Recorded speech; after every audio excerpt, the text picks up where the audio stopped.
Hey guys, it's Brandy McAndrew, nurse practitioner, and this is Aesthetically Unfiltered, where we talk all things aesthetics, no filter, just facts.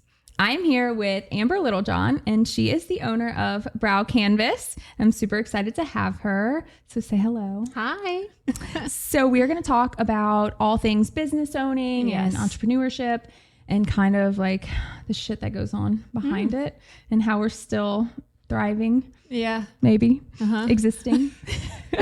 So tell me a little bit about your background and like the service that you offer. Yeah, definitely. Well, thank you for having me. Yes. So exciting. We always talk all day anyway. So it's exciting for people to kind of see the backgrounds of the questions I think a lot of people are curious about. So Correct. This is like so exciting. Do you want the long story or the short story? Long. We got 30 something minutes. So how I started in brows in general, it was kind of like post-Katrina. A family member of mine developed trichotillomania, which is an anxiety kind of triggered pulling at your hair. Yeah. And you know that saying, "You're making me so crazy, I'm going to pull my hair out." Yeah. It's an actual thing. Diagnosis. And we have very similar eyes, hair color, fair skin. And I just remember seeing her after she pulled her eyebrows out. And I was just like, do I look like this? Let Like, me help you, girl. well, I mean, I was 11, Oh, shoot.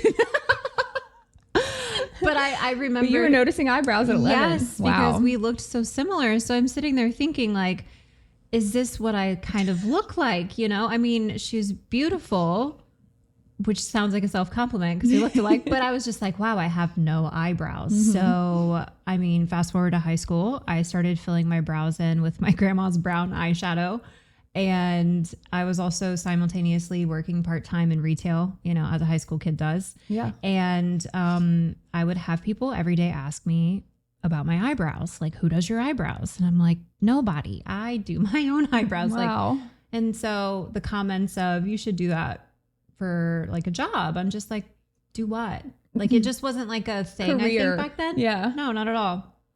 And so, microblading came into my life in 2016. I had a friend move out to California and she brought it up to me in the sense of like, you should get this done. And by the end of 2016, I had trained and opened up a business in August. So August of this year, I make 8 years. Dang, girl, you just went into it and did it. I did. Yeah. Kind of like how I did it. Yeah. Full force. I feel like we're on the same wavelength. Yeah. So, absolutely. So it's been 8 years. Yeah. Wow. That's crazy. So what kind of like, what made you want to do your own business and how did that start? Well, I think I got a lot of experience working in a management position, managing people, but also having higher ups in retail. So I worked retail management in 3 different stores, and it was from organization to product management to team building, firing, hiring to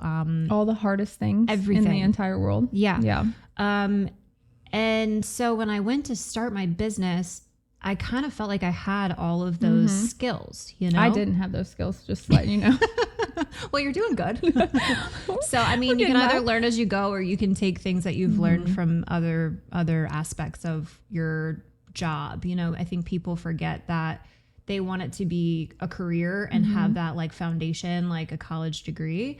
But that's why regular jobs are so promoted, because you can learn so much about how to run a system. It's all systems.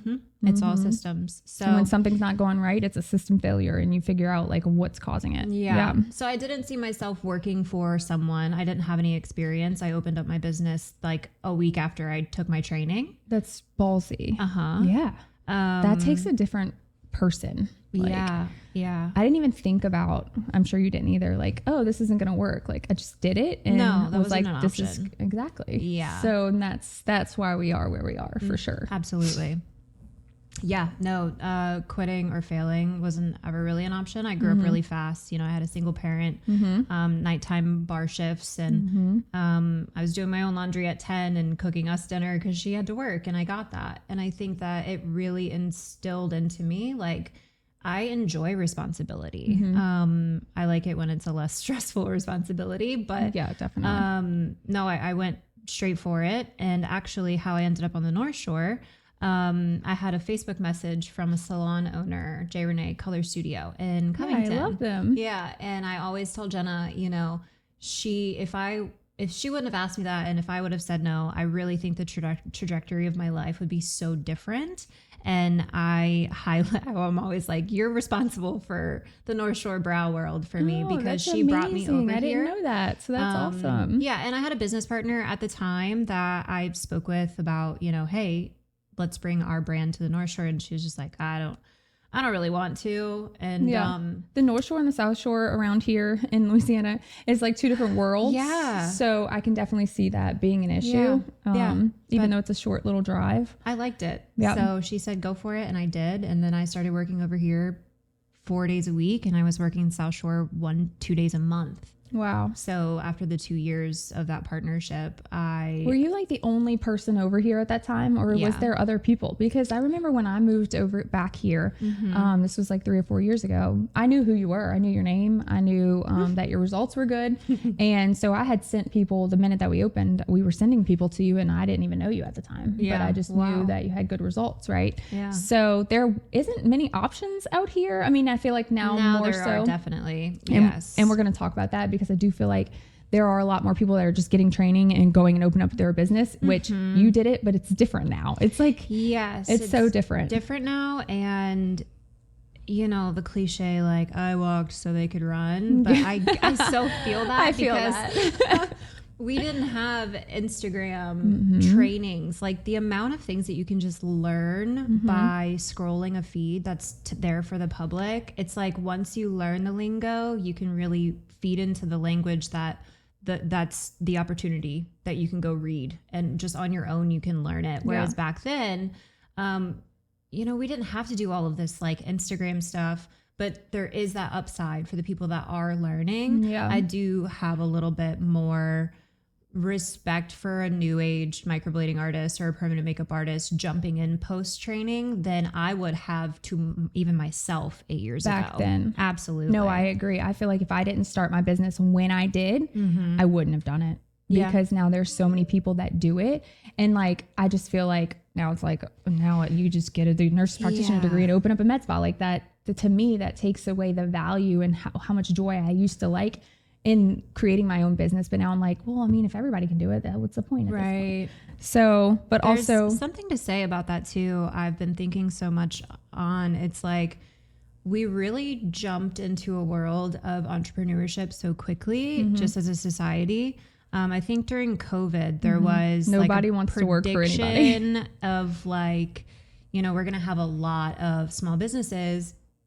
But then the 3 to 5 year to 8 year plan or prediction was like, a lot of those businesses are going to close. And I think, you know, the downside of that is that it causes a lot of weird individuality and not like team player, not at all ambiance. Like, it sucks. People want to work for themselves because they don't like the air freshener you use. And it's just like, girls are, you know, typically it is the girls, but it's just like, we can all be doing this and doing it together. And we can bring each other to the top. Like, we can go to the top with each other. But there always normally is just one or two that are at the top. It's with the owners. It's the ones that started it. And I think that that's why people go off and do their own thing, which, you know, is nice, but it's that sense of camaraderie that people kind of lost, I think. Yeah. But a lot of people think that they can do it, and then they do it and they're like, what did I sign up for? Yeah. And so that's why female owned businesses, only like 2% make it through the first 5 years. So like, we're already almost there, then we're successful, both of us. So the fact that we were able to open up businesses and to make it to where we are is unheard of, right? In the grand scheme of things, like a lot of us. Yeah. Exactly. Yeah. So I do see a lot of businesses that are opening up probably not going to make it. And not just because, you know, I consider us the best, but I just don't feel like you either have to be all in or you don't. You're not in, or you're in. Like you it's not a part-time thing. Like people want you available and they want the results, they want the education, and they want the experience. They want to walk in the door. They want, flavored water, and I love your flavored water. I sneak in here every day. I know, but like they want the experience, and those are the little things that I did to kind of stand out. And it's as stupid as it is, it helps. It works, and you're right. We want it to be, clean baseboards and a good smell in the air and a team that smiles even when they're having a bad day. All of those things matter to a business's success for sure. Every day that I go into work, no matter what's happening, like they need the best version of myself, and you know that too. So like you're the positive part of their day, right? Because they're getting something that they enjoy. So you can't go in there like, oh, I'm so tired, or like, oh. Or even just like, you can have that moment where you're close to somebody, but like expressing too much about your own life, you really have to read the room. Does your client want to be talking about you right now? No, they want to talk about them. They want to talk about themselves. But also I love when clients feel, I call them patients, right? Patients feel comfortable enough to open up to me. That's when I know like, okay, girl, you're with me. Like I got you. We're good. Because it is about establishing relationships. And I think that's why you've been so successful too, because you have you have these relationships that keep coming back. Like they're not going to go anywhere else. Even if there's somebody cheaper, they're not going to go to somebody else, because they value your education and they know that you're going to get the result, and that, you're not going to mess them up. But let's talk about how the permanent makeup industry has changed just like in the last few years. What do you see the most? A lot of new people, a lot of people that are just interested in the art, but I do think that there is a massive category of, with your industry too, people that want to get into this because you can make so much money. So I think you had to pay for that, and you had to travel to go learn that. Every training I've ever taken, I've had to go out of state for. Every certificate that I have under my name on my website, you can put like a $3,000 to $7,000 price tag on. Oh yeah, people don't understand that, and then they're like, "Oh, who's the cheapest microblading?" I'm like, "Yeah, you don't want the cheapest, but we'll talk about that really later." Anything. And it honestly doesn't mean that the most expensive is the best. No. You still have to look at their credentials and before and after photos. But I definitely think the biggest impact to my industry has been the social media realm. We're very artistic people, and it honestly is kind of really hard to keep up with, because artistic people don't necessarily like routine. And it's like every successful team of a permanent makeup studio I see, their husband is involved. Every successful, they have their brand, they sell products, they're building warehouses, their husbands are involved. They have business and marketing degrees. They plan all of that because we're the artists. So not to say, a woman can't do it by herself, but it does take a team to make something that big. Using the different sides of your brains too. I think that's where I'm different, right? So I have that art brain because I do injectables, right? I have to see symmetry and all that. But I also have the knowledge of being a nurse practitioner. But I feel like my whole life I was artistic, and then the medical just came, as when I became a nurse practitioner. So, or a nurse. But I do think it's not something that comes natural to want to do social media, and but you're really good at it. You have a brand that you've created, and I can distinguish it from other people. So that's how it works, right? It takes 7 times. Takes 7 times to see someone's logo in the same format for it to stick. There's so much about marketing that I've learned over the years, and I do all of my branding. I've had my logo and stuff made, my website designed, but you should have seen the poster board that I created for my photo shoot for the branding, because it's like, these are the colors, these are the codes of the colors to make sure you get it right. These are the fonts, everything has to make sense. And you're definitely an artist, but you're definitely a perfectionist too. And I think that's what makes you stand out with your branding and all that stuff. So your educational posts and all that, I kind of see we value the same thing. We want our patients or clients to see the value in our work. Absolutely. And we're not just posting to post. Really, it's well thought out. Well, you'll see gaps. Go look at the dates on my Instagram. I'm not posting just to post. Yeah. I will get a creative wave and I will write it, and I will sit at my computer at home and literally design 17 different graphs. And I have topics that I need to go through, and then I won't do it again for like 6 to 8 weeks. Yeah, that's but really at least good that you you have do that that, though. batching, and it's I like for it to be information and knowledge. Before and afters are huge for you, for sure. And like when you're looking at somebody before and afters, it's their best work, right? You're not posting your like okay work. So if you go to somebody's page and you're like, I don't know if I like those. I don't know if I like those.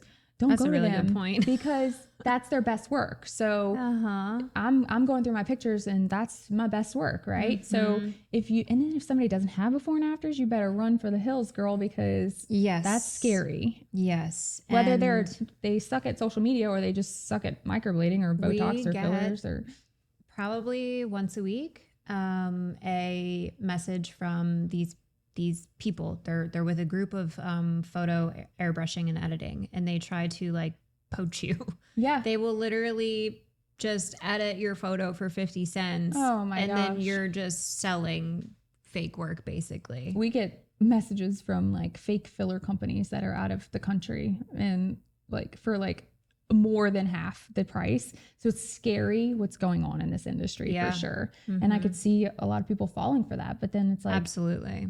You don't know what you're putting in your face. So, being a provider and remembering patient safety over money. Big time. Always. And I think the clients can sniff that out, You hope. Yeah.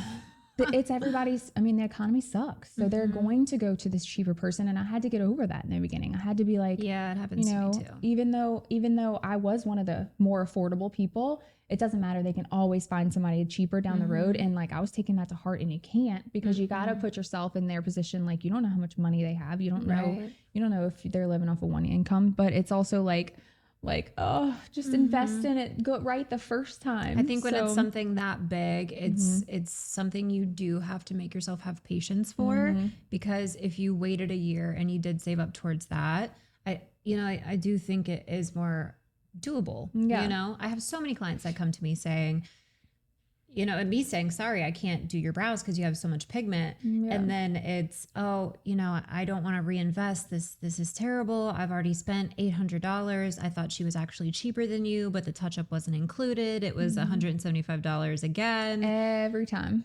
And I'm just like, well, now I need you to do 4 sessions of laser removal. Yeah. And then, we'll see what we can do, because you might have scar tissue, Well, you've had dissolver before, so you know what that feels like, huh? Didn't we have to my lips? I don't know why it doesn't hurt me. Oh my God, you're a psycho. But I was crying with my Botox appointment the other day. But like the amount of pain that we have to cause somebody to dissolve somebody else's work when they could have came to us just for like $100 more. It's crazy. Right. But I also understand. Like, I'm also like, but also they walk in with like a Louis bag, and I'm like, girl. There's a video, a viral video that it's like a mansion and this girl swirling in circles, and she's like, just arrived to my client's house that asked for a discount. Yeah. No wonder why they have the nice house. Right. But I also get it, because honestly, if I didn't own this place, I probably wouldn't be able to afford half the stuff that I on Louisiana nurse practitioner pay. And that's one of the better pays, right? True. So I try to understand also without getting my feelings hurt, but I also am like, don't go down the road for $30 difference. Right. Like, true. It's crazy. It can be that little.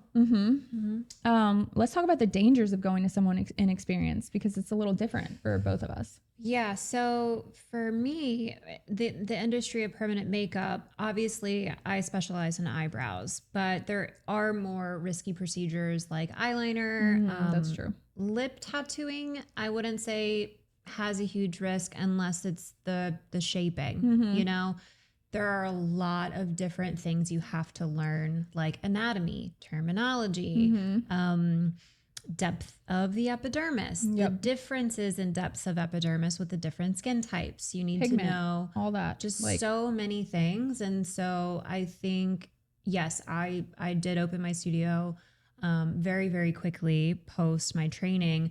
But the girl that I was partners with was an esthetician. So we would just sit at her house and I would read her aesthetics books from Aveda for fun because I'm like, I need to know about this.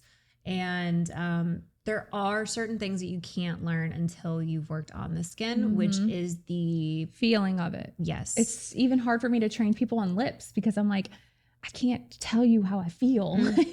I was watching an epidural video the other day and she was like, we're looking for the path of no resistance. And it's like, those you can't explain things you can't explain until you've actually manipulated the human skin under your own hands. I know. And so it's dangerous, although those people do need practice. I think there are certain tools that they need to be using. There are less permanent pigments. They need to be very, very mindful of depth, and they have to be transparent. That's one of our biggest. Oh, that's huge. Biggest things. People don't like to tell someone they're still practicing or training. I'm 8 years in and I trained in something new in March, and I've been outing myself for every client that I take because they need to know that I am technically still practicing a new technique. And so if you have somebody willing at that point, they still have to accept the risks. But it's different for you to learn something new than somebody. Yes. But don't you feel like the new artists that are coming out in like that generation, they're not scared.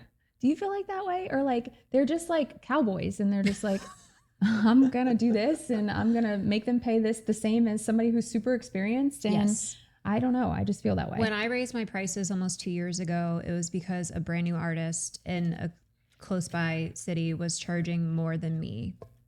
Isn't that crazy? As a new artist, wasn't calling herself a new artist. Yeah. And I was just like, what is happening? But sometimes people look at the price, like the people that really know, good work, they actually value you based off of your pricing. Yeah. So the clientele that you want is actually going to value you based off, like if you're the cheapest, they're going to be like, but the client that's looking for a budget is not going to. That does happen. Yeah. Yeah, I agree. Let's talk about some things that have happened in your like business that you could go back and fix and like do over. A build out and a rental. Well, that's where we can hook a beauty house. So we'll talk about how we got linked up. And I mean, y'all did my brows back in the day. So right before I got pregnant, I planned out my brows. And you were booked. So I went to Tabitha to get my brows done, but I had previous work underneath that. Yes. So I already knew when I booked with you, I was like, they're probably going to tell me no, get this lasered off. Yeah. But she worked with me and she did really good. So the issue with that is when you're working in the correct layer of skin and you're working over older work that is deeper, that is further into the cells than what we put on top of it. So our work will fade out and you'll still have that old work underneath. Because it's literally like a layer. So some people will get to a point where they're like, oh, my old work is showing through again. Got it. Yeah, because we really we can't predict how deep that is. Only time tells. Got it. It's like how long is that cell turnover going to take? And if it doesn't fade out, that means it is in the dermis and you have to laser it. Which I would love to touch on too. It is not... I want to normalize removal with laser so bad. All right, let's rehash on working on top of old work because when I got mine done, I had gotten it previously done in San Antonio. And then when I moved here, I needed them redone before I got pregnant for the first one. And so talk to us about how that kind of can affect your outcomes. So we don't know if the pigment is very deep into the skin or how it's going to fade. If they used a mineral base like iron oxide or carbon. So there are certain things that are in the skin that we're just trying to educatedly guess on. And I think we're trying to really normalize laser removal because laser removal is the most promising. There's a lot of different removals or lightening procedures that really just epidermally exit. And not the deeper pigment. Lasers will push it into your lymphatic system and pull it out. So we really are trying to normalize laser removal because it just gives us the opportunity to really restart. Have a new canvas because our work, that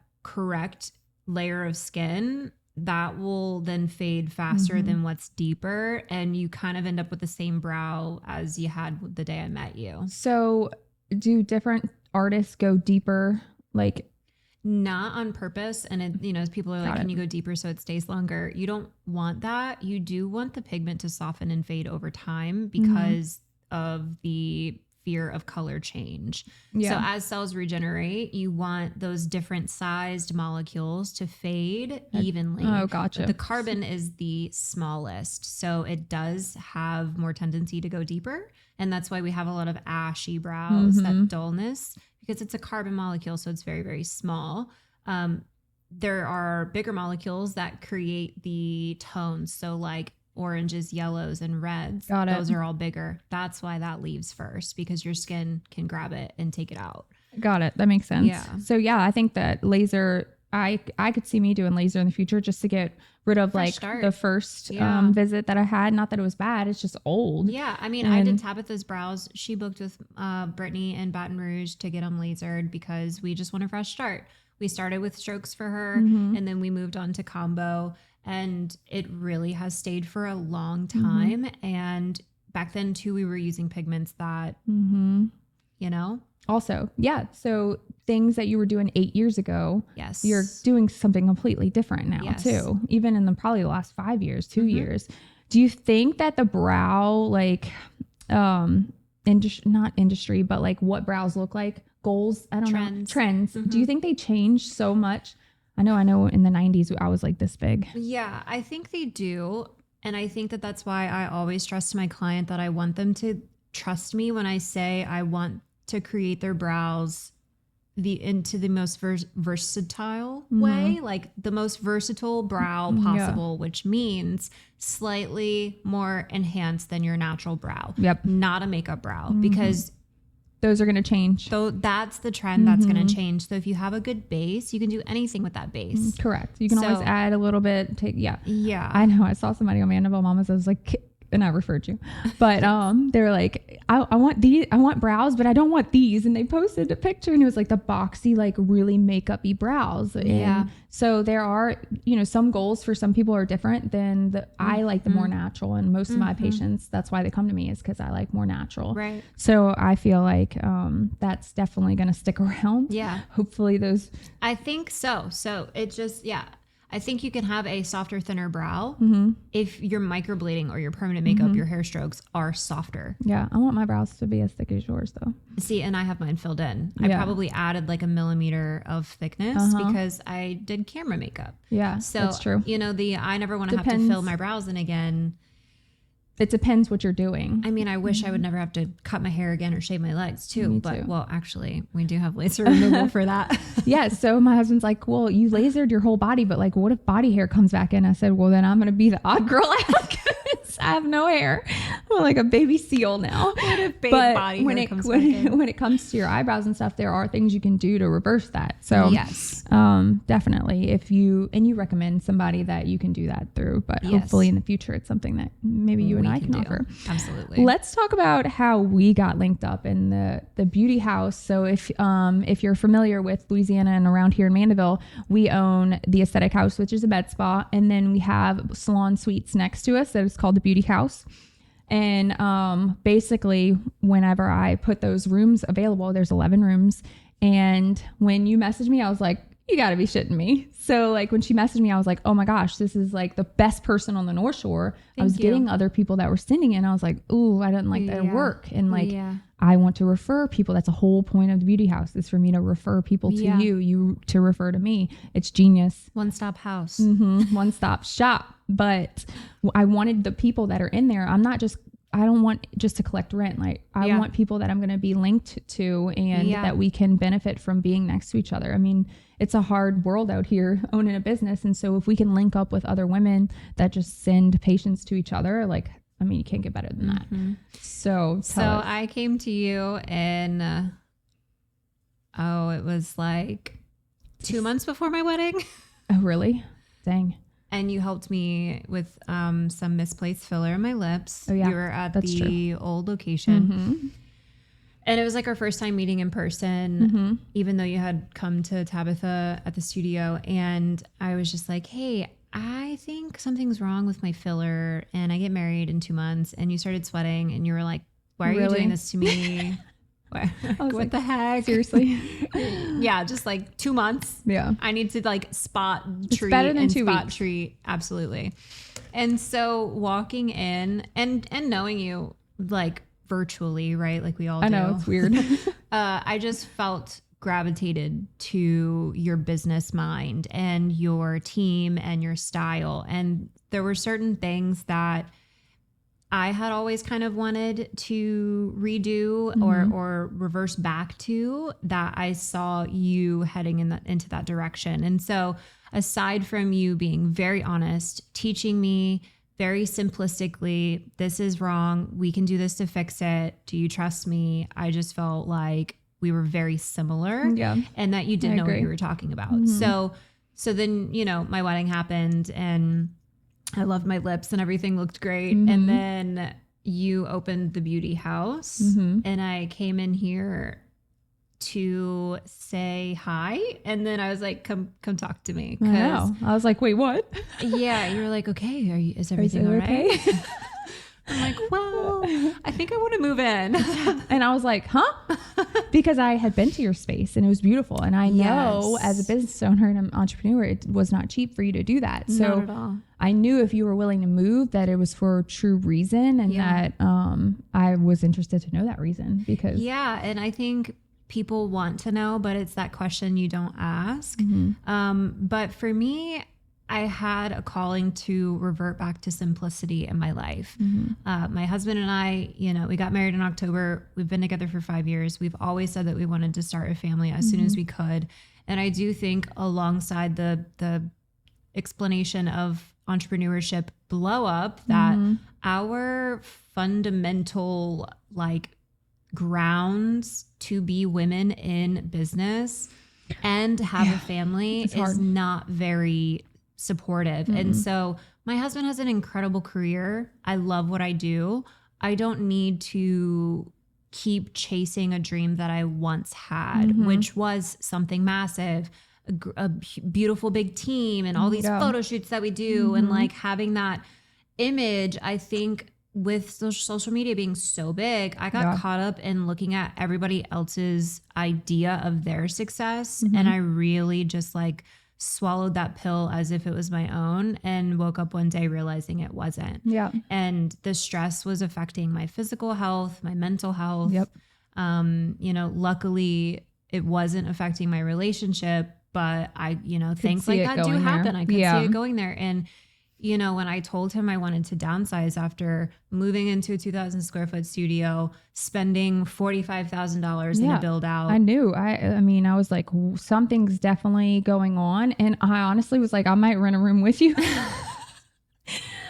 I know we always joke about, you don't understand. Like I did have same thing. I had these big old dreams, but when you get closer and closer, and the more successful you are, and the more targets you have, and the more money and bills you have, it's like people just think you're rich, right? Everybody thinks you're rich, but they don't realize that you're just constantly investing into yourself and other people that didn't just up and leave. So I knew something was brewing in that. I read something earlier today that really stuck. It said, stars don't shine, they burn. And I think that is such a fascinating way to put it as a successful person, as an entrepreneur, as someone that is aspiring.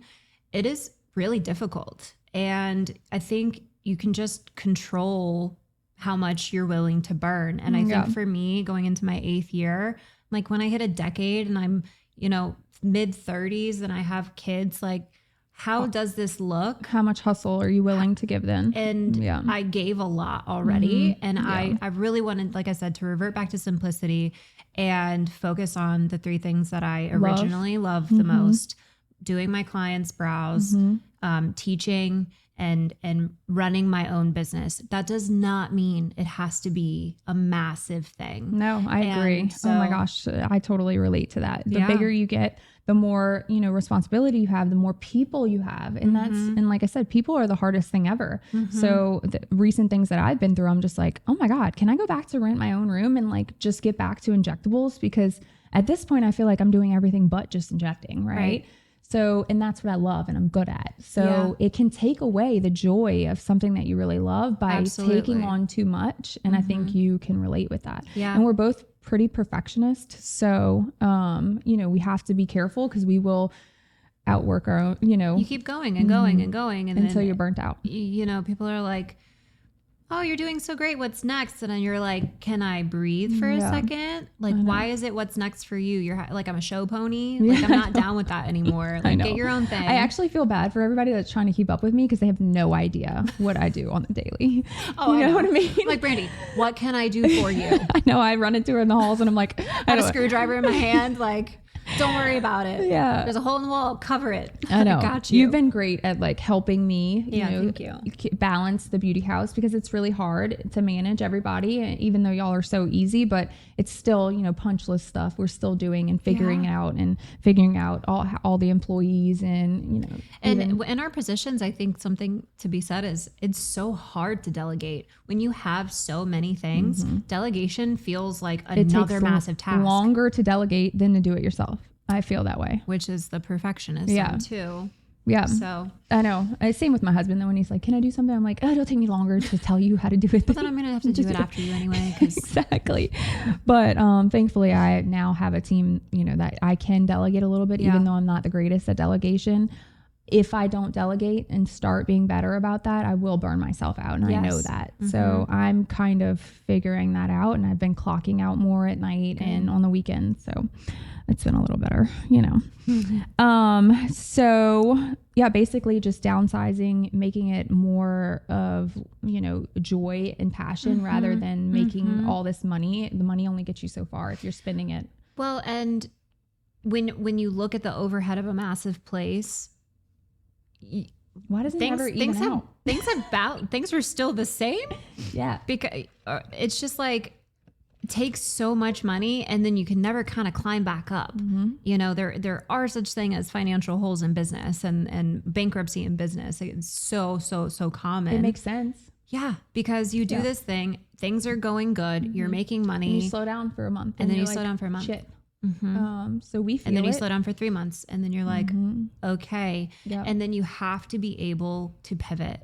I think that that's so big. And I think that that's what I did that a lot of people won't do or think, well, what are people going to think of me? That never crossed my mind once because people's thoughts don't pay my bills and they don't keep a smile on my face. Yeah. No, once I put my blinders on and that's when I do the best. Exactly. The minute I start, like other people start showing me things and like I look at competition, I'm like, whoa, I get in my head and I'm like, no, I started this. Like we did this. And so it's not really about competition, right? No. There's enough people to go around. There definitely is. And there's a certain person for each provider. Absolutely. Right? So that's why we have an artist picking system. You go to our website, you look at our portfolio's and then you book with the person that you are drawn towards because, Picasso and Michelangelo. They're all, they're artists, they're bomb, but they're so but different. They're different. Yeah. And I think an injector can be the same thing. Yeah. It's like art. Okay. So, obviously I own a medical spa. So let's go over like some things that people that get, like when I'm referring people to you, what do I have to make sure that they're not doing or like burning their face off within how much time? Yeah. You're like, I'm going to give you I need to give a card to them and be like, don't do this. Don't go to Amber until you do this. Yeah. Or wait this long. So I love cards. They just make my life easier. Little cards. Skin cell regeneration is one of our biggest downfalls. Like reverting back to what I was saying earlier, the cells slough off, certain size molecules of pigment leave with it. And we want that to happen because you want that to happen. We want baby cells. We don't want that to happen. You want pigmented brows. On the brows. Because when things start to slough off faster than normal time, you have those different molecules fade out. And those are the tones, the reds, the oranges, the yellows. That's what brings the tone to the carbon. So when you have a lot of sloughing, you're losing all of those tones. Correct. So that makes sense. Retinaldehydes, retinols, retin A's, retin anythings I say a finger to a width away from the brow. Yeah. If you have something in the center spot, treat it. If you are getting a laser treatment, it depends on what it is. We avoid the brows. Yes. Yeah, definitely. I've had and we to don't microneedle reconstruct over that. I've had to reconstruct an entire arch because of a zap mishap. And I think the laser tech was actually my client too. It was an actual accident. Oh, shoot. But it does take that out. Yeah. So we had to switch the client to combo brow because that had to be completely filled in. Yeah. And then 2 years later, she's like, why don't I have strokes anymore? And I'm like, well, yeah. you zapped your I eyebrow think that's off. why I had to do combo brow, just because I had that old pigment on top. Yeah. So combo can also, help old work, but just cell regeneration faster than normal time. So active ingredient products. That's what we ask our clients to keep away from the brow. Certain things you need to be healed 2 weeks prior. And then like Botox, I think we were taught to be very, very cautious and mindful. What were y'all taught? Because it doesn't make sense in my mind what y'all were taught. Like I've talked to other makeup artists. I mean, permanent makeup artists. Yeah. It's been a little different. 2 weeks pre, like Botox 2 weeks before your microblading. Yes. That's what I would do. We want things to be set because if you're coming to me and you have asymmetry and that's true, it's actually your muscles and you are due for Botox, we want to see you with what your upkeep looks like. What you want your forehead to look like. Yes. Yeah. So maybe 3 or 4 weeks would be the best, because then you could I could touch up your Botox at that 2 week mark. Yeah. And then by the 3rd or 4th week, you're settled in. Also, you're kind of frozen at that 2 week mark. So it might not be the best time. Not everybody does. I know. I was trying to make a mad face earlier and I was like, yes, it's working. But everybody's goals are a little different. So that is kind of hard to figure out, when to time things. Because so I think I would be like Botox 2 weeks before, and then I would get my brows done, because that's when that's how I like my forehead. Yeah. But not everybody is that way. It's safe to say, stay tuned for me and Brandy to put something together that is very, very factual. I mean, my information is from what I've been taught, and you're the one actually doing it to the skin. Yeah. So more of a detailed kind of information on those pre and post things for sure. Cool. Yeah, I think we should do it. We can use our brains together. And then possibly us bringing on some type of laser in the future to work on old work. I think that's one of my little goals. I would love to zap it out. Yeah, I think that would be great. Let's talk about, if you could give advice, this will be our last topic, advice to any new permanent makeup artist or just anybody in the beauty industry that's wanting to get started. What would you tell them? Oh, what would you tell dear little child old Amber 8 years be ago? patient. Yeah. Patience. I think it's really okay to not have your own thing yet. I agree. Work with someone and be honest about where you see yourself. Have a 5-year goal. Have a 10-year idea. Don't marry it. One of the best ways that helped me be able to pivot when I needed to is that I accepted that this was my dream job, but it might look different every 3 years. Depending on what stage you're at. Depending on what stage you're at in life. Allow those things to happen and don't feel like a failure. Without it destroying you. Without right? it destroying your desire. I mean, sure, there have been moments where I woke up and I just didn't want to do it anymore. But sure, I mean, so many people in their positions have those days, but 90% of people in the U.S. don't like their job. Especially if we're you're very a woman. lucky. We love our job. Yeah. And so we really need to lean into that and not let things destroy us. I mean, there's a couple things that have happened since we've opened that I'm just like, man, that's every reason to quit. But then I don't want to go work for somebody else. No. I mean, I think the only place that I would work at is the aesthetic house. Oh, that's sweet. Yeah. But patience, be willing, say yes. Don't say no because it's not something that you necessarily want to be a part of or like. Yeah. Like, get your feet wet, work for a place or two, get experience, and then maybe stay there. Yeah. Success isn't always Don't having be too your good own. to do certain things either. Like there are some procedures that when I have laser techs, they're like, oh, I don't want to do that. Oh, well, like that's part of being, a provider that can do a couple different things. Exactly. And it's not just like, for the money, right? I went full force because I had a business partner and we did split things. if you don't have that kind of support, it is incredibly difficult to just go full force on your own. I mean, on the North Shore for 2 years into Brow Canvas, I was working out of a tiny little room in the back of a salon at a great rate because the person was wanting to help me. Yeah. Those kinds of conversations are really, really important. So you need to get yourself out there. Yeah. You need to be presentable. In the first 3 years of my business, I was extremely mindful of not being judgeable. That was one of my biggest things. Yeah. I needed to build my brand first, get people to trust me, and then I can do whatever I want in the sense of being reasonable. And just being authentic. Yes. Like, I think that goes so far. And that's why a lot of people love coming here, is because we're just like silly and on our videos and all that stuff.